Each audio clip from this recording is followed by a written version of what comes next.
Hey everyone, and welcome to What Did I Miss? Where today I'm going to take a look at the recent sale of Paramount Studios and its assets to David Ellison and his production company, Skydance, where I will also examine how this news may affect the Star Trek franchise in the short and long term.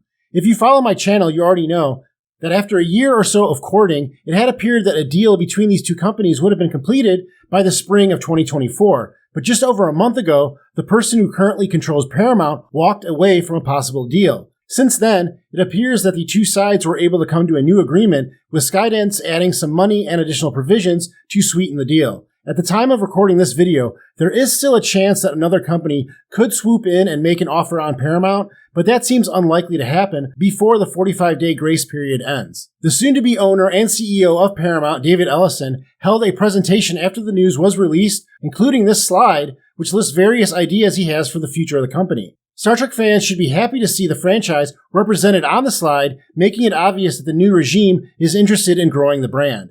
Mr. Ellison also discussed licensing their franchises to other streamers, which I think may have been one of the biggest tells of the day, because the ball and chain that seem to be dragging Paramount down are not any of their releases, but rather their own streaming platform, Paramount+. Real quick, I'd like to thank the sponsor of this video, Star Trek Fleet Command. Star Trek Fleet Command is an MMO game set in the ever-expanding Star Trek universe. Recruit legendary characters to crew iconic ships from over 50 years of Star Trek stories and send them on missions of exploration to expand your territory. Engage players from around the world in battles, testing your strategic ability, negotiate alliances for greater gain, and harvest the galaxy's resources as you upgrade your fleet of starships. The open world in the game offers a vast and diverse space landscape from Alpha to the Omega Quadrant, inviting players to explore freely. As a starbase commander on the edge of civilized space, recruit iconic characters from the Next Generation, the original series, the J.J. Abrams films, Strange New Worlds, and more, including James Kirk, Spock, Data, and Geordi. The game's stunning graphics create a visually immersive experience, bringing the virtual world to life with intricate detail and breathtaking space-based visuals.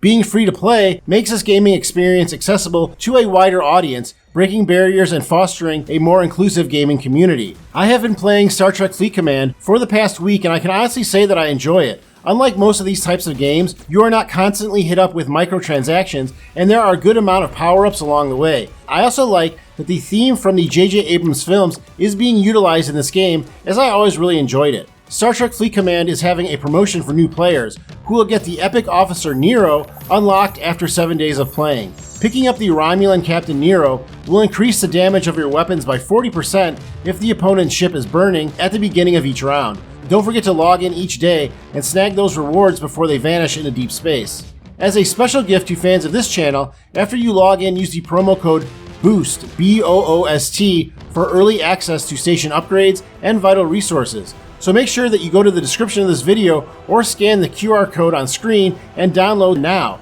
Choose your path and discover mysteries only you can solve as you boldly go where no one has gone before.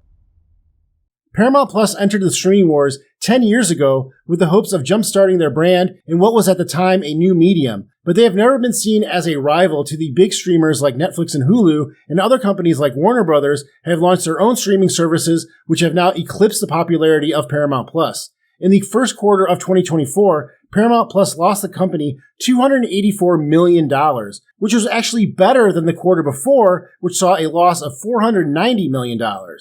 During his presentation, David Ellison said that he had a plan to cut up to $1 billion of lost revenue from the company, and I think a big chunk of that is going to come when he decides to shut down Paramount Plus.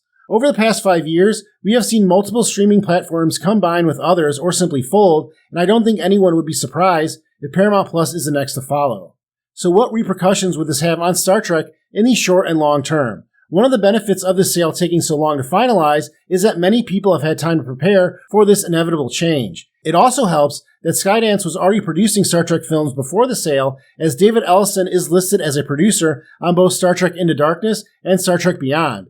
Furthermore, Skydance had already committed to producing the next Star Trek film to be released in theaters, which will be directed by Toby Haynes. There are not many details known about this movie, but it was already being billed as a reboot for at least the film side of Star Trek, which seems appropriate now that the producer of the film series owns the rights to the entire franchise. Also, when a company chooses to reboot a franchise like Star Trek, there are multiple films planned beyond the first. So even before the sale, David Ellison and Paramount had big plans for the future of the films. It has been 8 years since the last Star Trek film was released in theaters, so I would expect the first thing that David Ellison does is to recharge the film side of Star Trek, with the aforementioned new film released by the end of 2026 and the commitment to release more new films with the same cast shortly thereafter.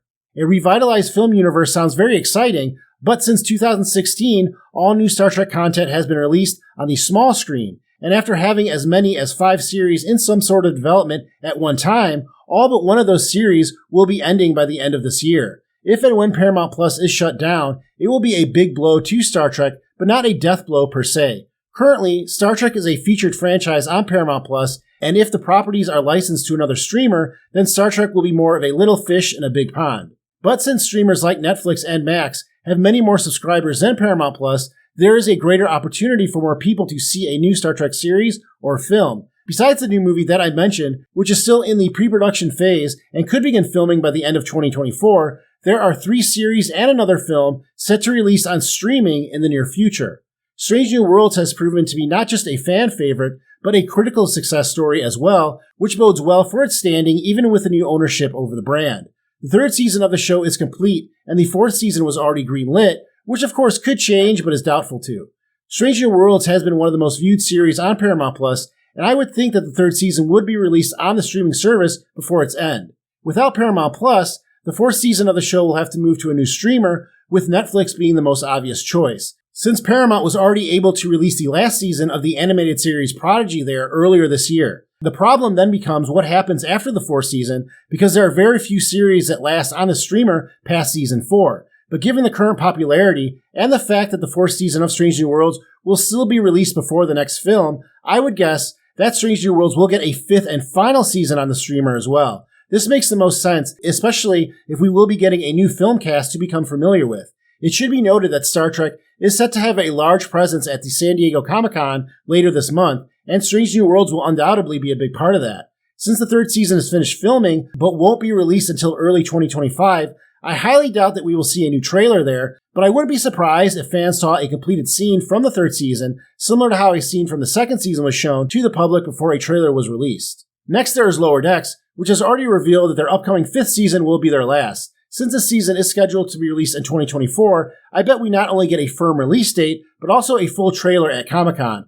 I'm a big fan of the show, but the animated style does not seem to fit into the long-term plans of the franchise, which currently has no new animated projects in development. Then finally, there is the new series that has yet to film, Starfleet Academy. This one is very interesting, because this series could be an early indicator of what the plans are for Star Trek. The show is being billed as being written to introduce younger fans to Star Trek, but has made some big news with its cast that features 2 actors that many boomers and Gen Zers will recognize, in Holly Hunter and Paul Giamatti, who are both listed as main stars and will be integral to the show. Star Trek in the past is not known for casting actors with this type of recognition, so this casting news could be a sign that will change. Members of the cast and crew are also set to be at Comic-Con, but since the show has yet to film a single scene, I would maybe hope for an official logo to be released and possibly some more casting news, but not much else.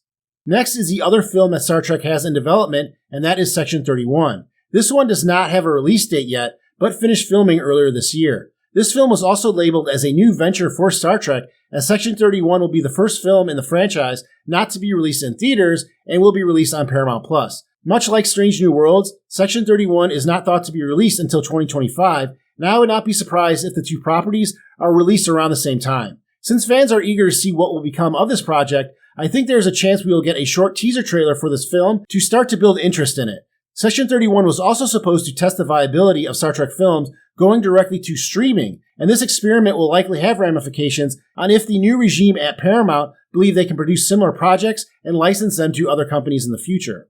So as you can probably see, there are many changes coming to Star Trek over the next few years, but it appears as though the wheels have been in motion for longer than just the past month. With a plan to revitalize the film series, Star Trek will once again be a talking point for longtime fans as well as casual fans who may not have been keeping up with the franchise thanks to the decline of Paramount Plus. Licensing properties to a streaming service like Netflix will also open up the audience opportunity for Star Trek and lead to new types of projects in the future. The downside of this change will be the end of all the content that fans have enjoyed the past few years, which will eventually include Strange New Worlds.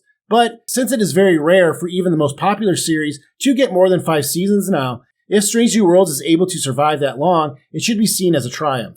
Properties like Section 31 and Starfleet Academy will also offer fans different types of content to enjoy and could lead to new styles of storytelling across various mediums. So the future looks very bright for Star Trek in the short and long term, and I look forward to hearing what comes out of Comic-Con. But let me know what you think. Do you agree with me that this new beginning will refresh the Star Trek franchise, or are you worried about it becoming less of a focus of the new regime at Paramount? Well, that is all I have today, but let me know in the comments if I missed anything. Thank you very much for watching. Please remember to hit that like button before you go, and I'll see you next time on What Did I Miss?